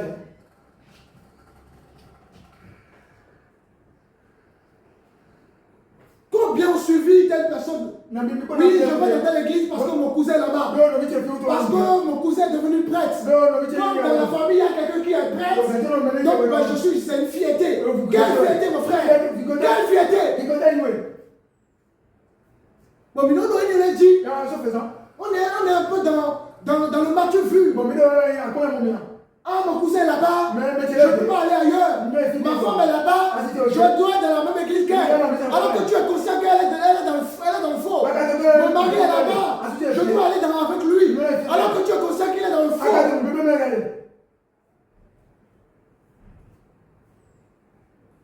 Prenez vos clics et vos claques. Sauvez-vous. Sauvez-vous. Je crie et Dieu appelle ses enfants à se sauver. Sauvez-vous de cette génération. Sauvez-vous du système. Cherchez Dieu véritablement. Amen. Amen. Mais là, nous c'est tout moi. Les gens n'obéissent pas. Les gens sont têtus. Je sais quand même. Et là, on prend hier, ils sont mais parce qu'ils sont tellement habitués dedans. Ah non, je ne peux pas sortir, je ne peux pas quitter ça. Alors que tu es en train de lire la chose avec ta propre yeux.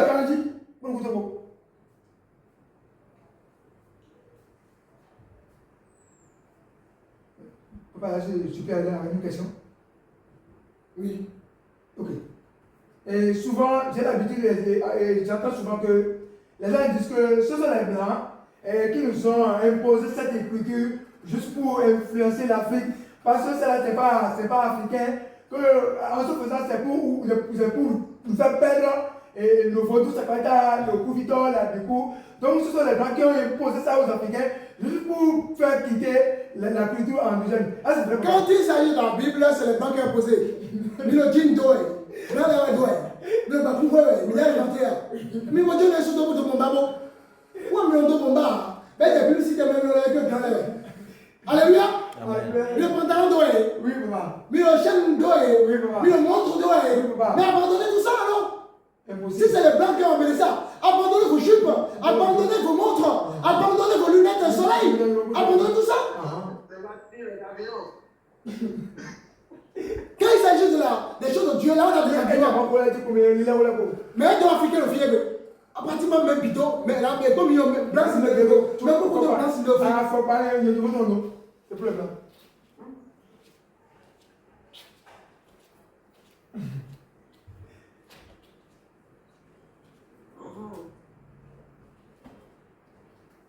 C'est pour les blancs. C'est pas pour les blancs, les amis.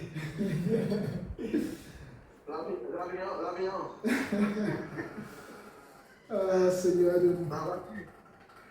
Le blanc a juste utilisé la Bible, mais quand l'église catholique est arrivée, les gens, par exemple, les gens connaissent très mal l'histoire de l'église catholique. Quand l'église catholique est arrivée, il n'est pas venu dans le but de vous enseigner la bonne parole. Elle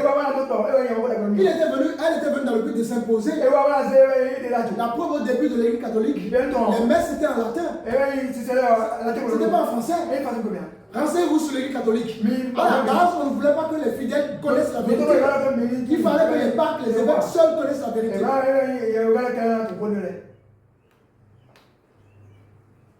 Si je te donne un couteau, que tu te blesses avec, ne dis pas que c'est la faute du couteau. Tout dépend de l'utilisation que tu fais avec. On est d'accord? Mais la Bible c'est pareil. Tout dépend de l'utilisation que les gens font de la Bible. Cela veut dire que la Bible, n'est-ce pas, n'est pas de Dieu. Alléluia. Et Évidemment, c'est un enseignement tout ça. Hein. La Bible, il faut enseigner comment c'est venu. Mais ce sont des enseignements extrêmement costauds. Vous ne pouvez pas comprendre ces choses. C'est déjà les bases ne sont pas comprises. Alléluia. Amen. Donc, lorsque nous pratiquons encore ces choses, nous annulons la grâce de Dieu sur notre vie. Ensuite, nous sommes cette fois-ci dans le livre de Galates chapitre 3. Première conséquence, annulation de la grâce lorsque nous pratiquons encore les choses anciennes. Galates 3, le verset 10. Car tous ceux qui s'attachent aux œuvres de la loi sont sous la malédiction. Alléluia. Amen. Mais bien la Bible, les gens qui s'attachent encore à la loi, la dîme, le sabbat, les aliments, tout ça là, la Bible dit quoi? Car tous ceux qui s'attachent aux œuvres de la loi sont sous la malédiction. Sont quoi? Il faut le dire, je vais attendre. Sont sous quoi? Sont sous la malédiction. Sont quoi? Sous la malédiction. Vous avez lu ça ou pas? Est-ce que vous avez lu ça? Les bien-aimés qui sont en ligne, vous avez lu aussi? Avez-vous lu ça? Sous la malédiction. Les bénédictions, vous vivez sous la malédiction. Comment vous pouvez recevoir les bénédictions? Alors vous attachez encore ces choses, vous êtes sous la malédiction. La loi n'a jamais sauvé personne. Moïse n'a pas été sauvé. Abraham n'a pas été sauvé. Même le grand prophète Samuel n'a pas été sauvé. Il fallait que Jésus arrive. Il fallait que la grâce arrive.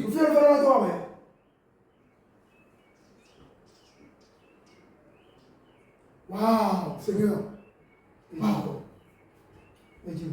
Mais si nous comprenons, vous ne pouvez pas avancer. Mais alors, il y a beaucoup de gens qui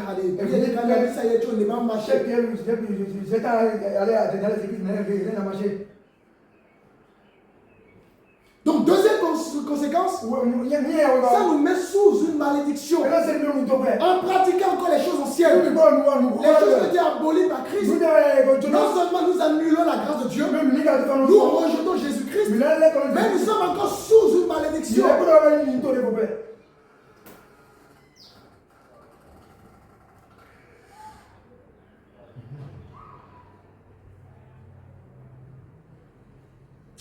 Que le Dieu nous aide. Et ce n'est pas fini.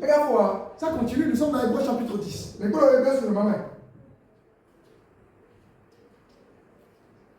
Lisez-moi le verset 10. Verset 10. C'est en vertu de cette volonté que nous sommes sanctifiés par la fin du corps de Jésus-Christ, une fois pour toutes. Et tandis que tout sacrificateur fait chaque jour le service et offre souvent les mêmes sacrifices qui ne peuvent jamais ôter les péchés. Lui, après avoir offert un seul sacrifice pour les péchés, s'est assis pour toujours à la droite de Dieu. Alléluia. Amen. Donc en pratiquant ces rituels qui étaient perpétuels, n'est-ce pas, nous sommes en train de renier l'œuvre complète de la croix. C'est extrêmement grave. Extrêmement grave. Parce que le bon remède est arrivé. Et nous rejetons le bon remède. En voulant continuer à vivre encore les traitements qui sont temporaires. Il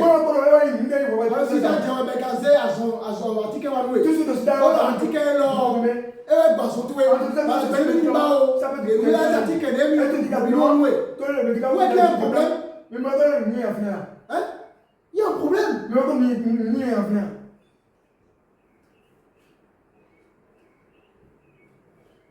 Et quatrième conséquence, c'est quatrième conséquence, nous sommes dans 2 Corinthiens chapitre 3. Chapitre 3. 2 Corinthiens chapitre 3. Oui. On va lire le verset 14. Est-ce que vous avez déjà eu envie de partir? Allez voir. Mais ils sont devenus durs d'entendement, car jusqu'à ce jour, le même voile demeure tant. Ils font la lecture de l'Ancien Testament et ils ne se lèvent pas parce que c'est un Christ qui disparaît. Jusqu'à ce jour, quand on lit Moïse, un voile est jeté sur leur cœur Mais lorsque les cœurs se convertissent au Seigneur, le voile est ôté. Alléluia. Amen. La loi de Moïse, c'est un voile. Moïse, c'est un La loi, c'est un voile. C'est un voile. Vous ne pouvez pas avoir la révélation du Seigneur. Mais c'est maman aussi. Vous ne pouvez pas vous rapprocher du Mais Seigneur. c'est comment voir. C'est un voile. Relis encore le dernier verset. Je crois le verset 16, c'est ça? 16 ou 15. Mais lorsque les cœurs se convertissent au Seigneur, le voile est ôté. Or, le Seigneur, c'est l'Esprit.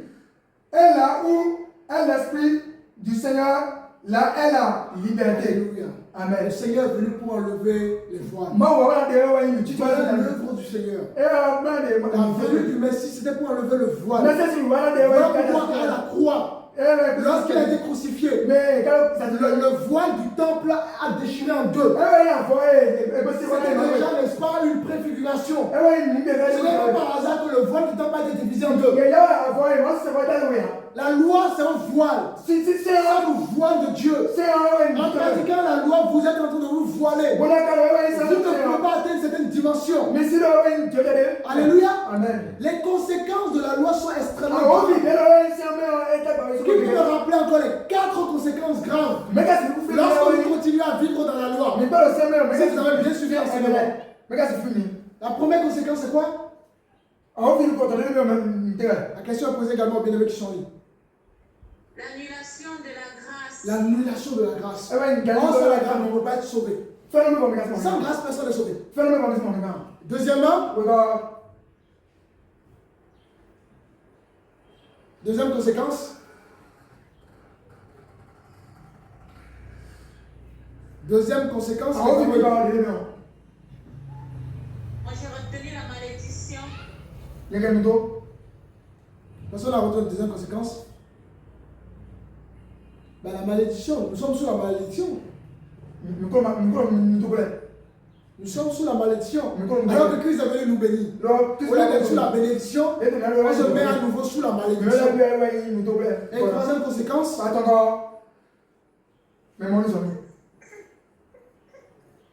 Troisième conséquence. Nous renions l'œuvre complète de la croix. Nous renions l'œuvre complète de la croix. On renie complètement tout ce que Jésus a fait. Et quatrième conséquence, c'est quoi? Le voile.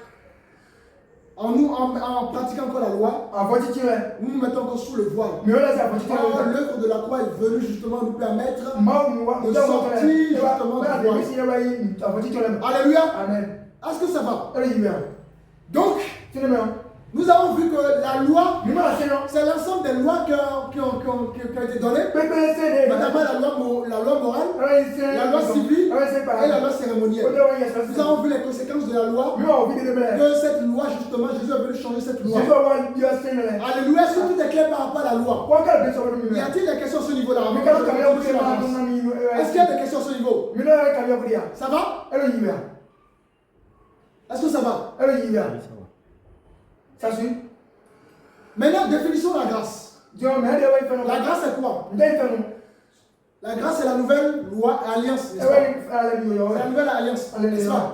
Nous avons compris que nos ancêtres étaient sous une nouvelle loi. Un peu comme nous avons aujourd'hui notre cher président Talon. Quand il a régulé, il a changé les lois, n'est-ce pas? Alors qu'avant Talon, il y avait quoi? Il y a Ebony, c'est ça? N'est-ce pas? Oui. Donc sous la Ebony, on avait une autre loi. Donc supposons que Moïse c'était la Ebony. Au temps de Moïse, c'était une nouvelle, c'était une autre loi.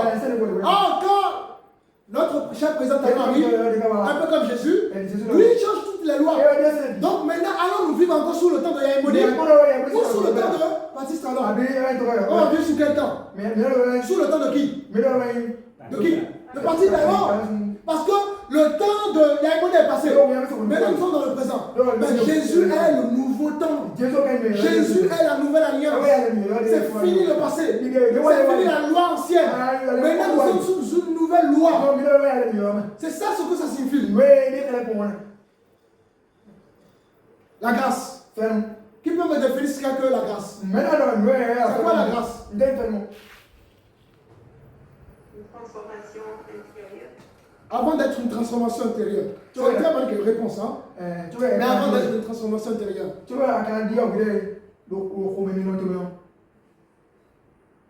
La grâce, c'est une faveur imméritée de Dieu envers l'homme. Je répète, la grâce, c'est une faveur imméritée. C'est quoi une faveur imméritée? Qui peut me définir ça? Quand on dit faveur imméritée, c'est quoi? Faveur imméritée, c'est quoi? Ok. D'autres réponses? Faveur imméritée?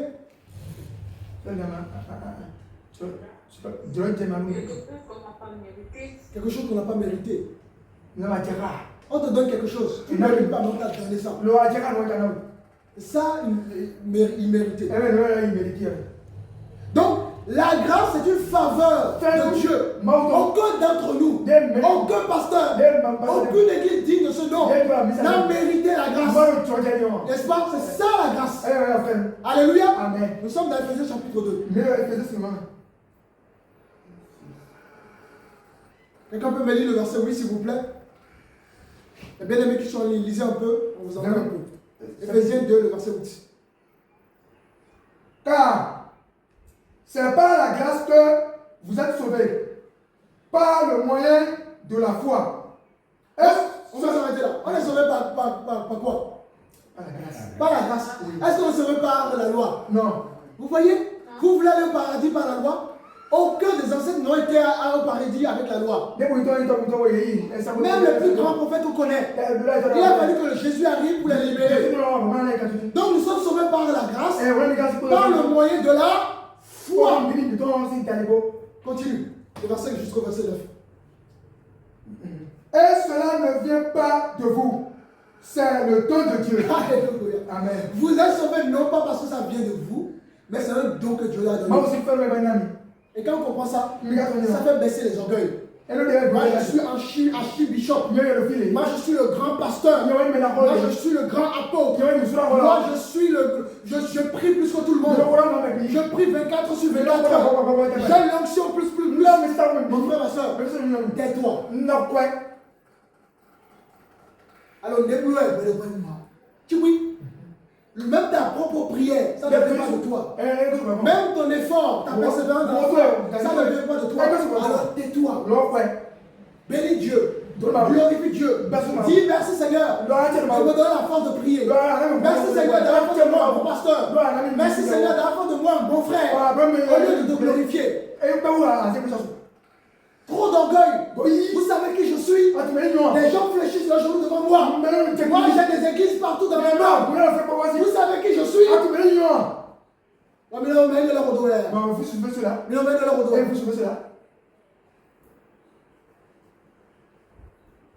Moi j'ai les plus grandes salles du monde. J'ai l'argent plus que toi. Tu peux compter mes véhicules. Tu peux compter mes femmes. Les gens se prennent à grosse texte. Tu es qui? Tu es rien devant Dieu.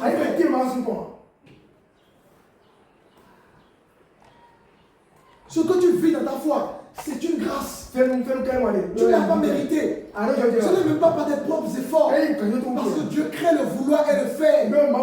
Alléluia. Amen. Un peu d'humilité. Soyez humble dans la vie. L'humilité ne vous enlève rien. C'est pas grave, même si les gens vous méprisent, c'est pas grave. Continuez votre chemin. Vous savez combien de personnes qui m'ont méprisé moi ici? Combien dit lui il est jeune, lui il est ceci. Mais si je dois regarder ça, ça fait longtemps que j'ai déjà déposé le ministère. Parce que ce que je fais, ça ne vient pas de moi.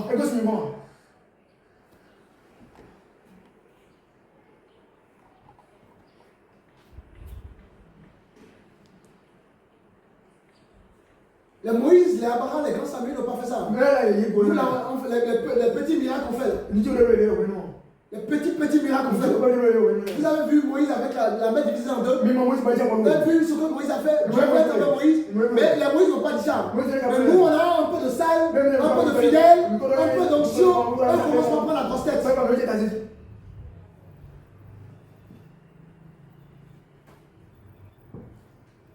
Il faut le rigoler. Et vous le savez pour ici. Continuez à les suivre. Ça vous regarde.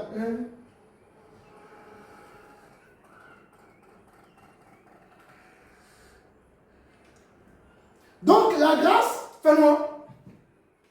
c'est une faveur imméritée de Dieu envers les hommes. Nous pétons-les. Alléluia. Amen. Amen. Nous sommes dans le livre de Romains. Mais là, Romains 23, le verset 20. Romains 3, verset 20. Car nul ne sera justifié devant lui par les œuvres de la loi, puisque c'est par la loi que vient la connaissance du péché. Alléluia. Amen. Vos efforts, vous ne vous amènera nulle part. Elle a pas fait La loi est là juste pour nous révéler que qui nous sommes. La loi nous élève encore plus de Dieu. La loi nous dit que nous sommes des êtres pécheurs. Que nous n'avons rien en nous qui est bon. Tout est pourri en nous, c'est ça la loi. Et vous voulez qu'on vive encore sous la loi? Oh, la grâce. Alors, fais-moi. Qui est quelque chose qu'on n'a pas mérité nous permet d'avoir une bonne relation avec Dieu. Donc la loi, elle a été là pour révéler la sainteté de Dieu. La loi, elle a été là pour justement nous culpabiliser. Culpabiliser l'homme. Et la grâce vient pour nous racheter. Est-ce que vous suivez? Amen. La loi nous rend coupables. Et la grâce, n'est-ce pas, vient pour nous sauver. Est-ce que vous comprenez? Jésus est venu pour sauver. La loi de Moïse était là pour montrer que l'homme n'était rien. L'homme ne peut pas être sauvé. Et vous voulez encore vivre dans ça? Regardez ce que le livre de Galates chapitre 3 nous dit. On va demander un peu aux bien-aimés qui sont en ligne de lire. D'accord? Ça le fera un peu participer. Galates chapitre 3, le verset 24.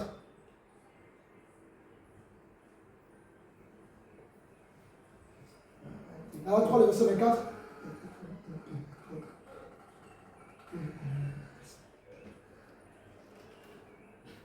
Je demande aux bien-aimés qui sont en ligne de lire, les frères que je n'ai pas encore entendus, ou les soeurs que je n'ai pas encore entendus. Le verset 24. Oui. Ainsi, la loi a été comme un précepteur pour nous conduire à Christ. Alléluia. Amen. Soyons justifiés par la foi. Alléluia. Amen. C'est quoi un précepteur? C'est un pédagogue. Donc, on parlera de pédagogue. C'est pédagogue ici. C'est qui un précepteur? Un précepteur. Hein? Ou un pédagogue? C'est une question que je vous pose. Hein? Quelqu'un qui vient vous enseigner? Voilà. La loi est là pour nous enseigner et nous amène vers Christ. Donc la loi ne sont pas. Son rôle, c'est juste de nous amener vers Christ. Mais une fois qu'on arrive à Christ, on n'a plus besoin de la loi. Ça va? Regarde encore ce que Romain dit encore sur la loi. Romain 8, pardon. Le verset 3. Waouh! Nous aimons trop la loi. On va demander aux bien-aimés de lire, les bien-aimés qui sont en ligne. Oui, le verset 3. Je ne pour Jésus-Christ. Oui. Car chose impossible à la loi, parce que la chair la rendait sans force. Dieu a condamné le péché dans la chair, en envoyant à cause du péché son propre Fils dans une chair semblable à celle du péché. Et cela afin que la justice de la loi fût accomplie en nous. Donc la loi, elle est impuissante, c'est bon ma soeur. Elle est impuissante pour nous sauver. Encore une fois de plus, la loi ne sauve pas. Ça va? Ça ne sauve pas les amis. Et regardez le nombre d'églises qui sont encore dans ces choses. Alors que le Christ a été envoyé pour nous libérer. La Bible dit nous sommes la lumière du monde. Mais comment serons-nous une lumière si nous ne sommes pas nous-mêmes éclairés? Lumière Oziza semaine. Lumière Oziza ne comment le médium. Lumière mon Dieu. Alléluia. Amen. Amen. La loi, elle est là pour nous condamner, chers amis. La loi ne sauve pas. La loi nous conduit vers Christ. Mais seule la grâce nous sauve.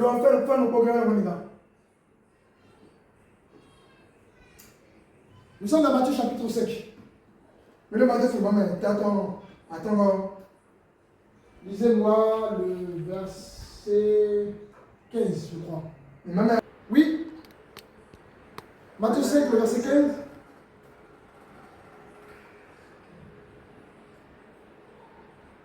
Il y a personne qui lit.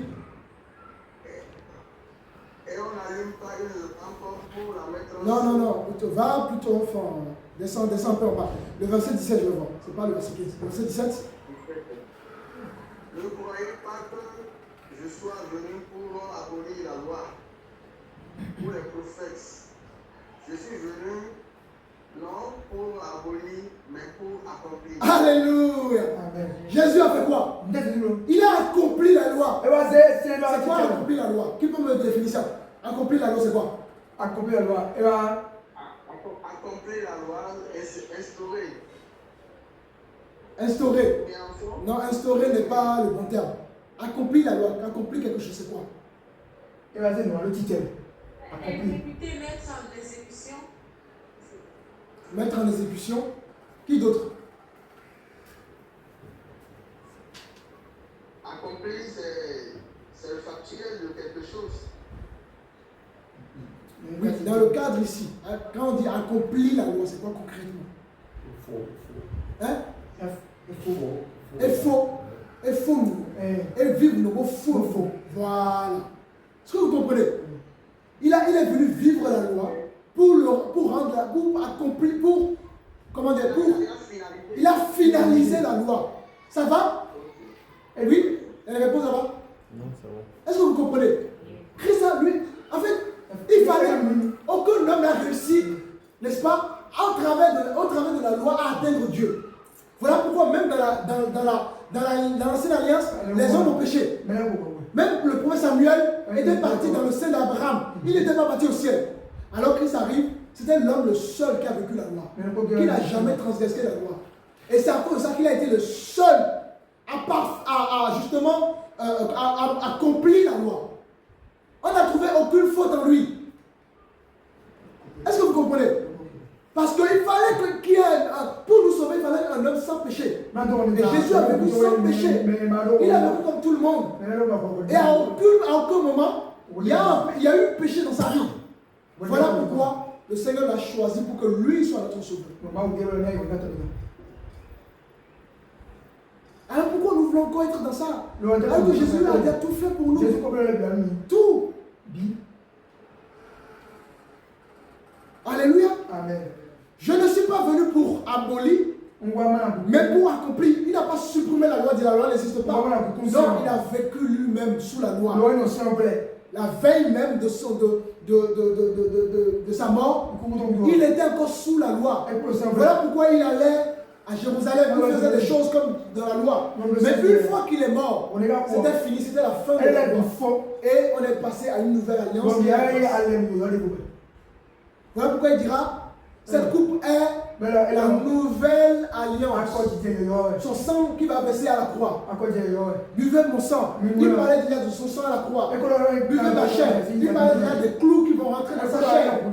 Mais les gens lisent de façon littéraire les choses.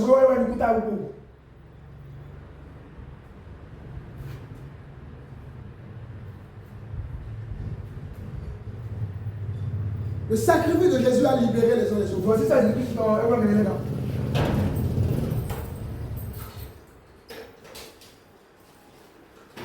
Nous sommes dans Romains chapitre 3, toujours le verset 24.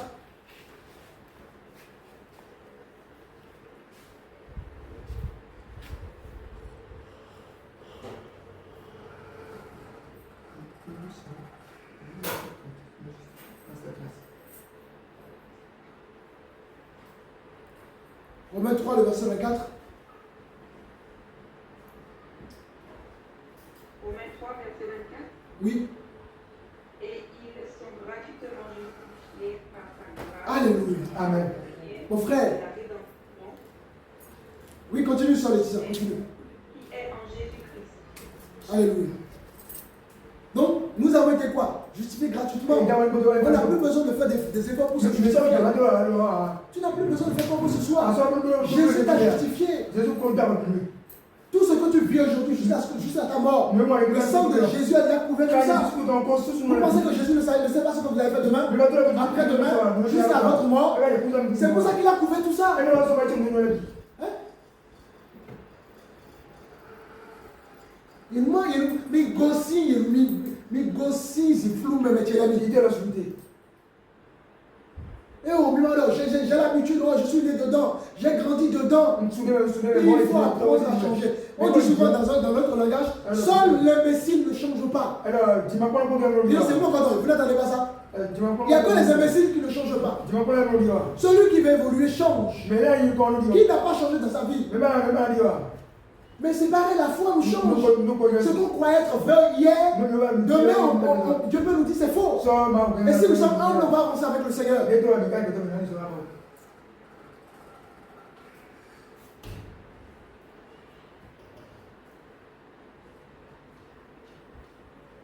Le salut n'est pas basé sur les œuvres.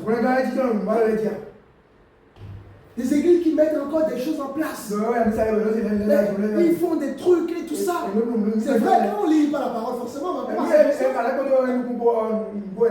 Regardez, comment la dîme est louée dans les églises. Donnez 10%. Donnez ceci, vous ne savez pas béni. Donnez des enveloppes. En une soirée, les gens font des 100 millions, des 1 milliard en une soirée. Vu que ton carreau vert, vos enfants sont enfermés à la maison. Vos projets sont en stand-by. Vos enfants ne vont même pas à l'école. Et toute l'économie de toute une vie, vous donnez ça à des hommes de Dieu. Sous peut-être qu'en donnant ça, vous serez bénis. Hein?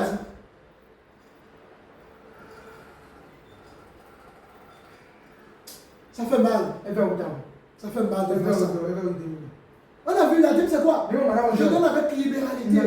C'est moi qui décide ce que je vais donner à Dieu. Et si je ne l'ai pas, ce n'est pas grave. Ma vie peut être une dîme.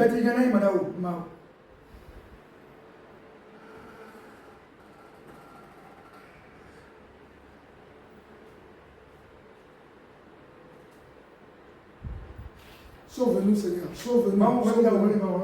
Sauve-nous, Jésus. Donc le salut n'est pas basé sur les œuvres. Regardez, rappelez-vous de l'exemple des deux, comment ça s'appelle? Des deux hommes qui ont prié. L'autre dit, Seigneur, je ne suis pas comme l'autre. Je jeûne 2 fois par semaine. Je fais ceci. Je fais ceci. Une prière avec orgueil. Mais la prière de qui Jésus a entendu? C'est la prière de qui que Jésus a entendu? La prière de celui qui disait, Seigneur, je suis ton seul pécheur. Il n'arrive même pas à ouvrir ses yeux. L'humilité, c'est important. On a trop de serviteurs orgueilleux. Trop d'enfants de Dieu orgueilleux. Servir Dieu, c'est l'humilité.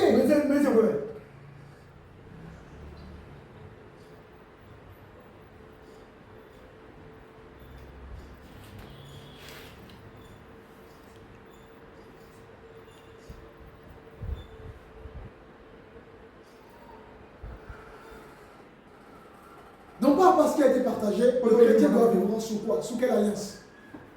La nouvelle alliance. Merci frère Fabrice. Pour la grâce, la nouvelle alliance. Merci Fabrice. Le Seigneur est en train de faire vraiment de grandes choses dans ta vie, frère Fabrice. Et ce que le Seigneur a déjà commencé, il ira jusqu'au bout dans ta vie.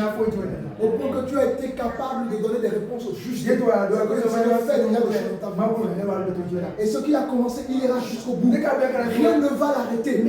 Tout peut se lever contre ta vie, mais il ira jusqu'au bout. Voilà la vie que Jésus a menée pour nous. Pour qu'on sorte de l'ignorance, pour qu'on sorte de l'influence des hommes, pour qu'on sorte de l'influence des circonstances.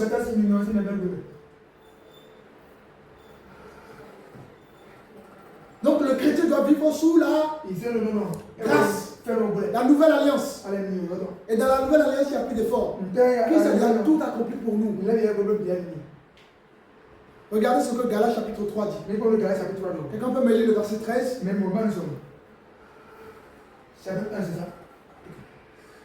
J'aimerais vraiment, on va essayer de prendre une soirée et nous allons prier que le Seigneur vraiment libère son peuple. Une soirée liée à la prière de la délivrance. Vraiment, Le peuple de Dieu est véritablement manipulé. Galates chapitre 3, le verset 13. Chapitre 3, verset combien? Verset 13. 13.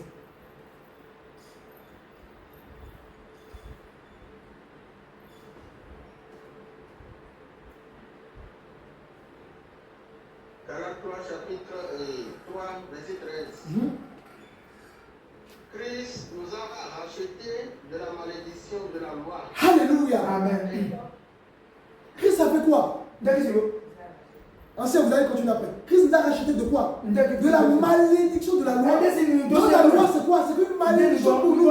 Parce que la loi n'a jamais sauvé. La dîme n'a jamais sauvé. Le sabbat n'a jamais sauvé. Ne pas manger le pain n'a jamais sauvé. Enlever ses chaussures n'a jamais sauvé. Laver ses mains n'a jamais sauvé. Christ nous a libérés d'une malédiction. Et nous continuons à restaurer ces choses dans nos églises.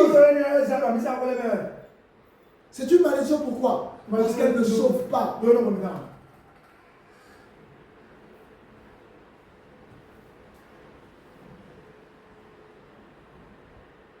Il n'y a plus de sabbat, il n'y a plus les rituels, il n'y a plus de fêtes.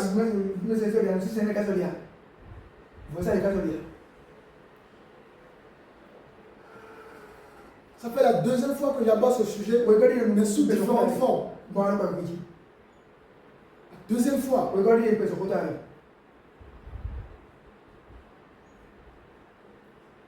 Maintenant, quand on est sur la grâce n'est pas une licence pour vivre sur le péché. Vous devez comprendre ça. La grâce n'est pas une licence pour vivre sur le péché. Un diplôme. Il a un polo au si on comprend ce que c'est que la grâce, on bénit le Seigneur. Je n'ai pas mérité la grâce, mais tu m'as donné la grâce. Seigneur, je n'ai rien mérité. Mais tu as porté ton regard sur moi. Tu m'as tant aimé que tu as donné ton Fils unique. Afin que je puisse croire en toi. Quelle grâce! Quand on comprend la grâce, on va vivre dans l'obéissance. On va être motivé pour vivre l'amour du Seigneur. Les églises où on catégorise les gens. Il y a les gens doivent, les gens de là-bas vont s'asseoir sur des chaises en cuir. Les autres vont s'asseoir sur des chaises en bois. Les enfants vont rester dans le coin là-bas. Les femmes vont rester dans le coin là-bas. Les hommes vont venir devant. C'est fini. Il n'y a plus de séparation.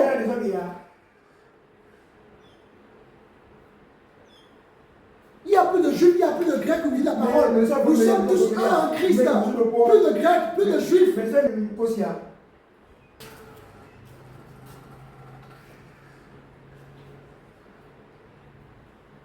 Dieu vous aime. Tous ceux qui écouteront ce message, Dieu les aime. Dieu nous aime, c'est pour ça que nous entendons ce message. Dieu veut de notre bien. Dieu veut qu'on ne soit pas emporté par tout vent de doctrine. Je vous parle beaucoup, je sens la tristesse du Seigneur. Pendant que je vous parle de ça, je sens la tristesse du Seigneur ce soir.